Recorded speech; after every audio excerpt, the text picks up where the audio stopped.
Okay, so you might be asking, why am I gonna get rid of this truck if I love it so much? Hey everybody, Barry at CTech-review.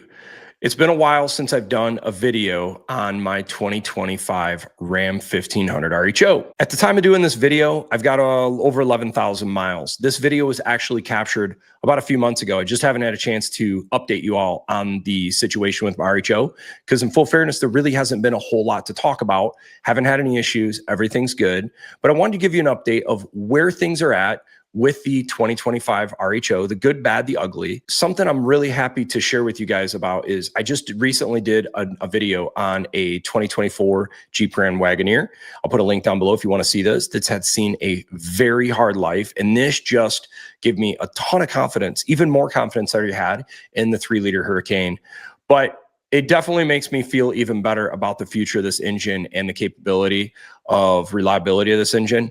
But anyhow, today's video, we're going to talk about 11,000 miles with the RHO, the good, bad, the ugly, and what the next steps are for me at CTech-review and with this truck. Should we get something for 2026? Stay to the end of this video, and we'll kind of talk about what we could do next steps with this truck. More to come on that. Let's do this. Today, we're going to talk about almost 11,000 miles of ownership in the 2025 Ram 1500 RHO.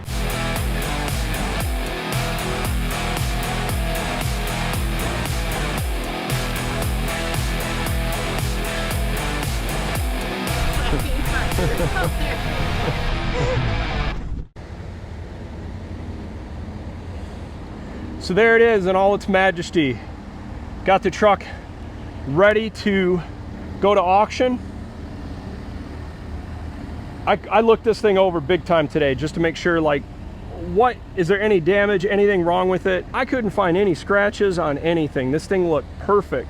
And I kind of want to walk you guys through my thoughts of ownership after 10,500 miles on the 2025 Ram RHO. First, let me show you the interior. So it's held up really well. Some of the things I really love, it's just these finishing touches, the Alcantara, the carbon fiber accenting, I just think looks awesome. Everything's holding up well, the plastic, everything. Here's the seating. You notice any breakdown of the seating? No, not at all. Seating looks awesome.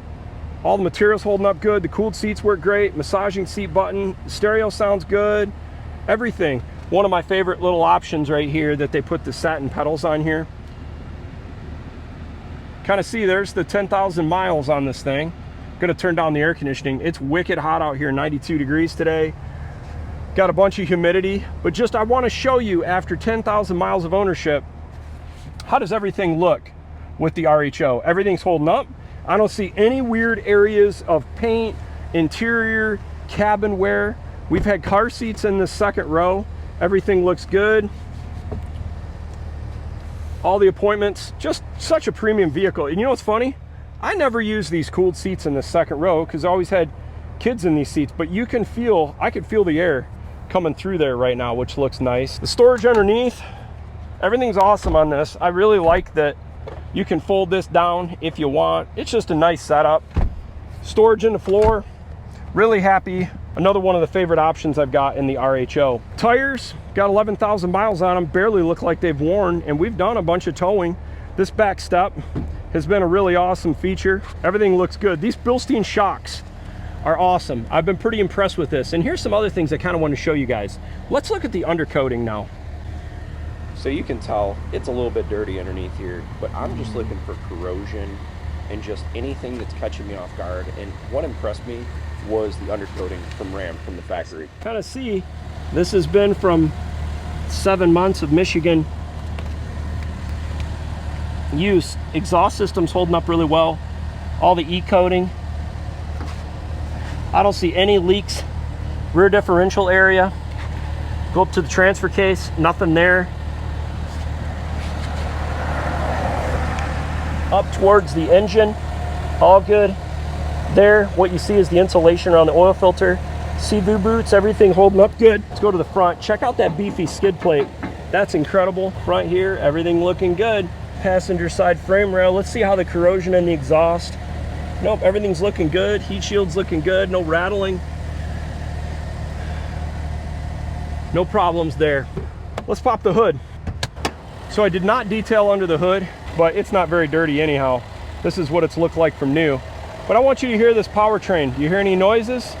Nothing. Air filter looks great. Coolant levels for both the water to water, standard coolant. Nothing looking weird there, guys. Intake system's good. I really dig this air filter. Got both of our batteries here. I want you guys to just listen to how quiet this powertrain is. All we're hearing is injectors firing.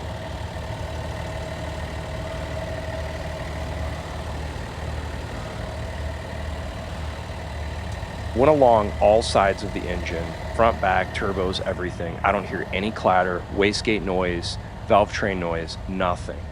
This motor sounds great, and it aligns with exactly what the 40,000 mile Hurricane in the Grand Wagoneer just sounded like most recently we did the video on. All right, let's just check out fuel economy on this thing. Now keep in mind, guys, you know, if you watch the channel, how much towing we do, which is a lot. So over the last 3,100 miles, we averaged 10.1. Of that 3,100 miles, I bet you 2/3 of them are towing our trailers, which I don't think is really too bad. Now I want to show you some other things. Let's look at some temperatures here. Coolant temps, 196. Trans temp, 171. Intercooler coolant temp, intake temp, 123. Horsepower torque gauge, oil temp, oil pressure, and there's our oil level. Keep in mind right now, I want to say that's where it was, the exact same spot as far as oil level when we did the oil change over 6,000 miles ago. This system here, guys, is pretty decent. I could see some room for improvement, and I think that'll be fixed with the August updates. I like the fact that you can go through here and change all these different widgets and just kind of add some of these different screens. The amount of customization in these pages is truly just amazing. I love that you can do massaging seats, and you can change to extend, lower back, extend, lower, rock climb. It's just awesome. Factory nav's okay. It's okay. I like the fact that it pulls in just conditions as far as road, weather, and that's kind of decent. We've rarely used this display. I'll be honest with you. I don't really see the value in it. I'm too practical and would actually prefer the just an other glove box. This area here has been really nice. I like this area, the wireless charging for both phones, a bunch of charging opportunities between USB A and C and HDMI. Storage in here is held up well. It's just the little things, man. I feel like they just crush it in this thing. And just look how it's wearing. Everything looks like brand new in this thing. Headliner, panoramic sunroof, second row, everything has held up really well.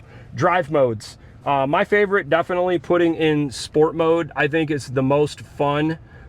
Just kind of makes it fun. Surprisingly, now that this thing is broken in, I have found that the fuel economies went up quite a bit. I rarely turn off the auto stop start, but it's there if I want to. I didn't think I'd like 4 auto, but I'll tell you what, there's a lot of times when I got a trailer connected, I actually appreciate having that. I never used the launch control. I don't know how to use it. I played around with it. It just didn't seem to make sense for what I was wanting to do. Axle lock worked great, 4 low, 4 high, all that stuff worked good. The trailer profiles and everything worked great there. This is another one of my favorite locations right here as far as hooking up, whether it's a dash cam or tire pressure monitoring or backup cameras. I never thought I'd get used to this. It's another feature I like quite a bit. Good storage up above. All the buttons are nice and intuitive. Universal home remote. Hands-free driving. Definitely one of my favorite features of this truck, and it's why I would get an RHO again. Between that and the massaging seats, if you drive a lot on the road, phenomenal feature. But it's just little things, man. Just look around the interior of this thing and you'll start noticing all the premium touches here. You've got this soft touch on the door handles. You've got just nice finishes everywhere. The steering wheel, the carbon fiber, all through the interior up above. It just looks so nice, and it's just a very premium finish. I know people always ask, what's the payload of a truck like this?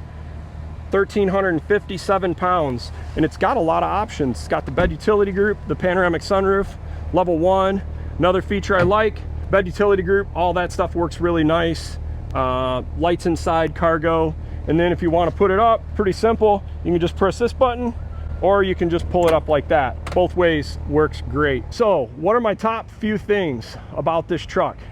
Number one, I said this before, value for 2025 and 2026. I can't think of a better truck for the money than the Ram RHO at this time of doing this video, with the discounts, with MSRP, where it's at. When you start including 540 horse, hands-free driving, massaging seats, all these options, and then just a fit and finish, it's awesome. After 10,000 miles, I've not had one issue with the powertrain of this thing. It's been rock solid. ZF transmission on point. The Hurricane, truly, it's just actually gotten better. Fuel economy's gotten better. Performance has always been great, never been an issue there. At the very beginning, I was kind of like, dang, the fuel economy is a little lower than what I would have expected. I attribute it maybe engine break-in, maybe all-wheel drive, maybe it's heavier than the Raptor. But this summer, I've seen great fuel economy, and I'm gonna include a clip. The last 60 miles of this trip, we're gonna reset our fuel economy, and I'm gonna show you what you can get in this truck and expect in 90+ degree weather.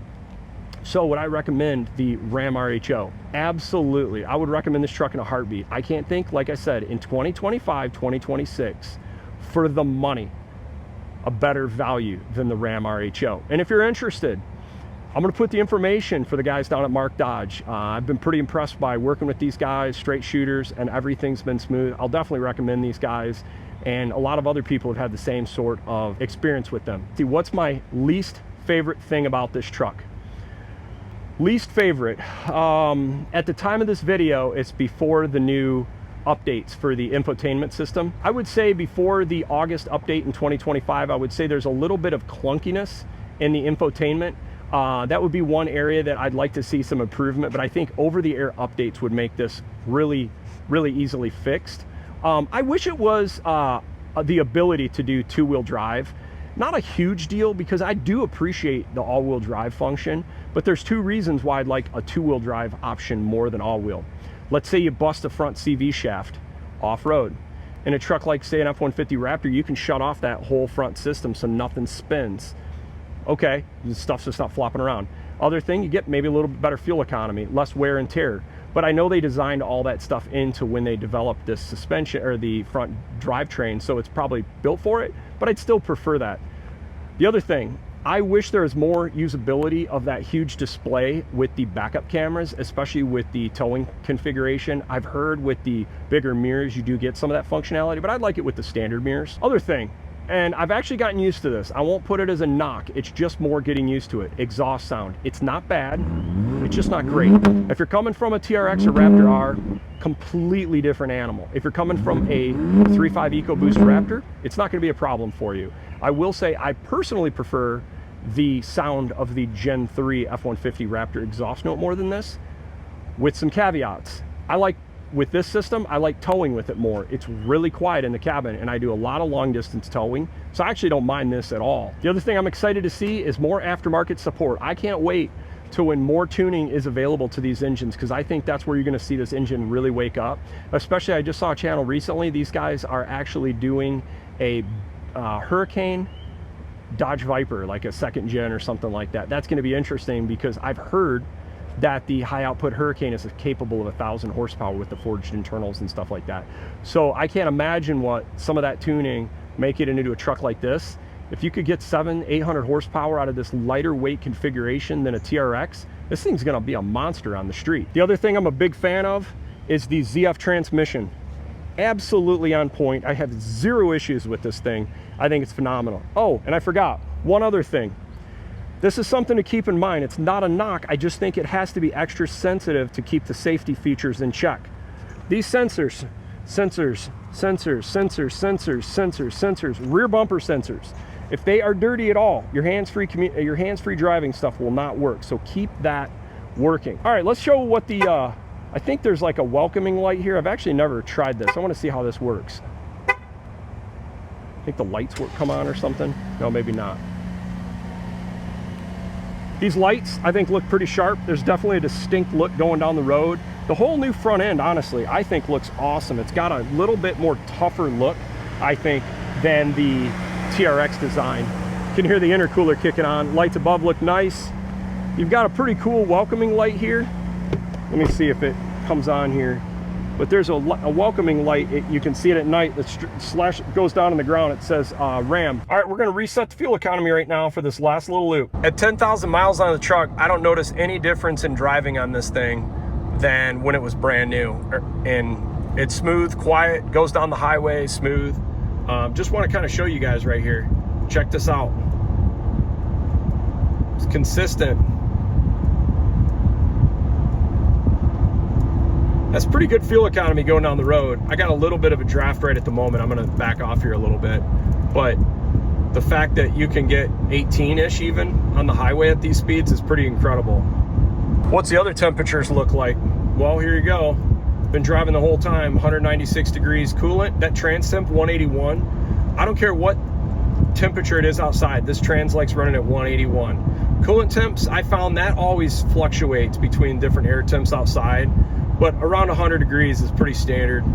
Look at this, going down the road, only need 50 horsepower and 148 pound-feet of torque. 198 degrees of oil temp, 20 PSI. Step into the gas a little bit. You see the oil temp, or the oil pressure, go up. Got about 50 PSI right there. Gotta love that hands-free driving. One of the favorite features of this vehicle. You know it's working when you see the green little things on the sides right here, and obviously in the corner it says hands-free.